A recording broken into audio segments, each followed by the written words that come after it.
How's it going, Bruce? I'm Bobby, and today we're going to be continuing with the Jiangshi x Daoshi. I've been pronouncing that wrong the entire time, but that's fine. Hopefully it doesn't get me in trouble today.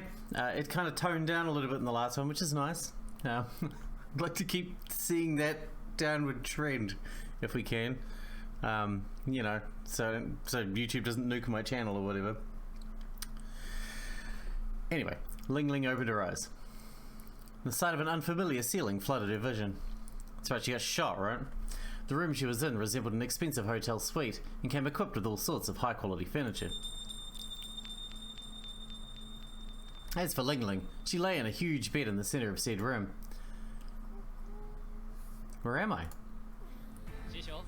Morning, Master, came Luan's voice from an arm's length away. Luan? Relax. Ian got this room for us. It's actually a VIP suite in a hospital. You slept through three whole days, Master. That must have been the rebound from the Gitan.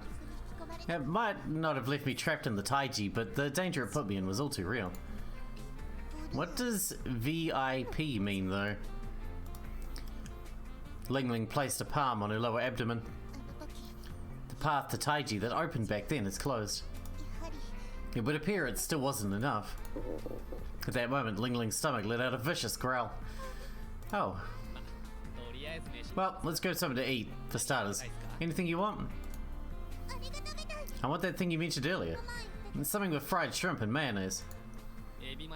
Shrimp with mayo, gotcha. As Luan nodded, the door was pushed open. Good morning, sweetie. Yen walked into the room with a somewhat questionable smile. Oh, Lady Yen. Sis, how'd you know Master was awake? I'd appreciate you not underestimating our rest admitted. Yen showed her the jar of liquor she'd been holding. I happened to get my hands on some top quality Huangju. How about a toast? Oh, an alcoholic beverage? Now that I think about it, I haven't had one since my descent to the mundane realm.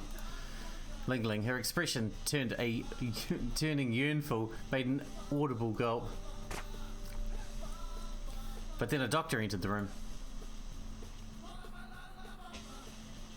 It was a young man in his late 20s wearing a white coat and a pair of glasses. What is with this music? Well, how's our patient feeling? Hey, what's going on over there? The doctor approached Yen. Did you just try to make a patient drink alcohol? And a little girl, no less. Doctor, I'm not a child. What are you saying? Good grief. The other day we had a patient smuggling cigarettes and now this. The doctor's ears caught a peculiar sound. It was reminiscent of something being fried. He looked around to find Luan cooking on a makeshift stove. Oh, I've never seen anyone smuggle that in before.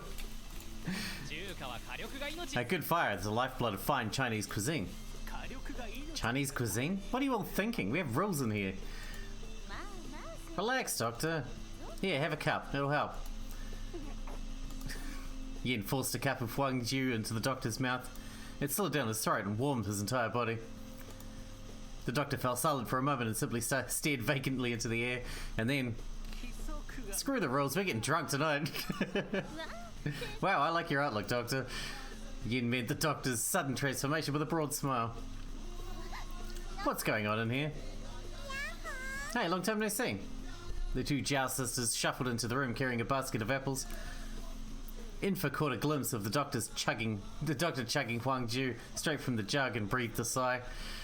Meanwhile, Jinfa stared at the doctor with an expression of thorough puzzlement. Here you go, Master. Shrimp with mayo. Ling Ling's gaze lit up in excitement the moment she saw the dish. The warm steam rising from it had a thoroughly appetizing smell. Well then, I propose a toast to Ling's recovery and the success of our mission. Bottoms up. Let's get wasted.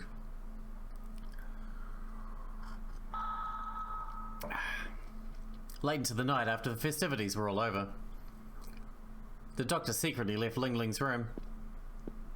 He continued down the silent corridor all by himself. The only sound in the building was the rhythmic clicking of his shoes against the linoleum floor. Her condition steadily improving thanks to the medication she received. The doctor pulled out something from the pocket of his coat. It was a small bottle containing the fake elixir of life. However, the effects of the rebound are significant even for a Daoshi of her caliber. There's still room for improvement. Especially if we're going to use it on that. The doctor spoke in a voice bereft of emotion, like someone reading through a scientific paper. So you were the one behind it. 3 days ago, right after Ling Ling destroyed the factory. Wake up, Supervisor. The doctor addressed the bulky man lying on the floor. Dr. Shaolin, why are you here? The supervisor's face contorted in surprise as he recognized the man. I've been observing you from the start. Doctor, this is a... The supervisor averted his eyes. Oh, do not let it weigh heavy on your mind. Doctor? A hint of relief appeared on the supervisor's face. Everything is going according to my plan. The doctor's words made the supervisor let out a sheepish yelp. There was only so much I could find out by making a group of lowlives drink my elixir. I need a competent Daoshi to test it. That said, it's not like anyone would drink it voluntarily, which is why I resorted to such measures. I made it easy for anyone to get their hands on the elixir, then weeded out the fodder with demon bullets. Meanwhile, the forbidden bullets served their purpose by putting the Daoshi in a critical condition. In the end, they had no choice but to administer the elixir. I don't mean to brag, but the experiment was a resounding success. There was no hint of mockery in the doctor's tone. This was truly how he felt. You did well for a common thug. Allow me to express my gratitude. You did all that just to... Indeed I did. Is there a problem? Shaolin gave the supervisor a puzzled look.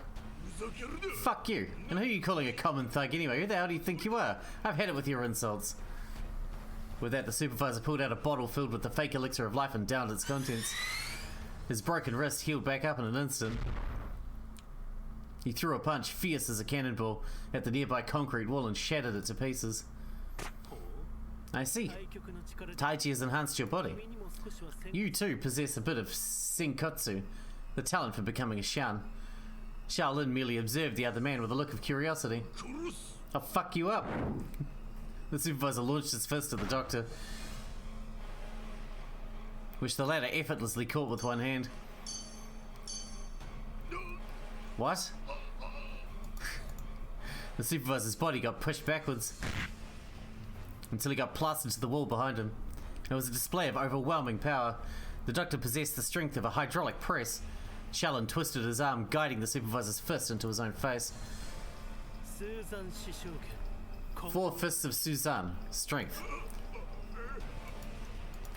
The supervisor's fist slowly sunk into his own face, and then came a sound of reminiscent of a tomato being squished. That was all he could muster. I see. Then we may be able to connect directly to Taiji, but common men can barely extract a mere sliver of its power. Shaolin stood in the moonlight, blood dripping from his hands, his white coat covered in crimson. Well then, I suppose it's back to observing how my experiment proceeds.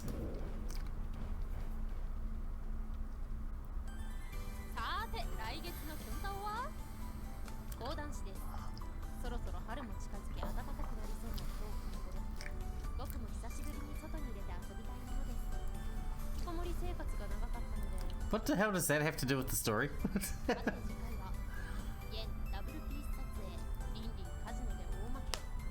Ling Ling loses big at the casino.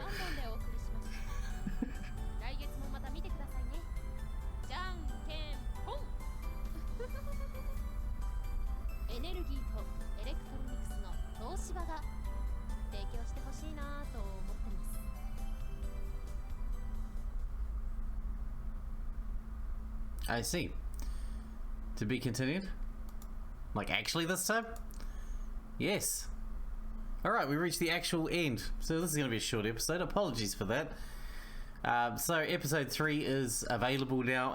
Like I said, I still haven't bought it. But if these episodes do well, I'll pick it up and we'll carry on. But for now, we're going to leave this one here. That was Jiangshi x Daoshi. This one really won't get me in trouble. I'm happy about that. The only thing gratuitous was the man's head exploding, but I can live with that. A bit of gratuitous violence never hurt anyone. Anyway, hope you guys enjoyed it. Thanks for watching. Thanks for getting out with me, and I'll see you in the next one.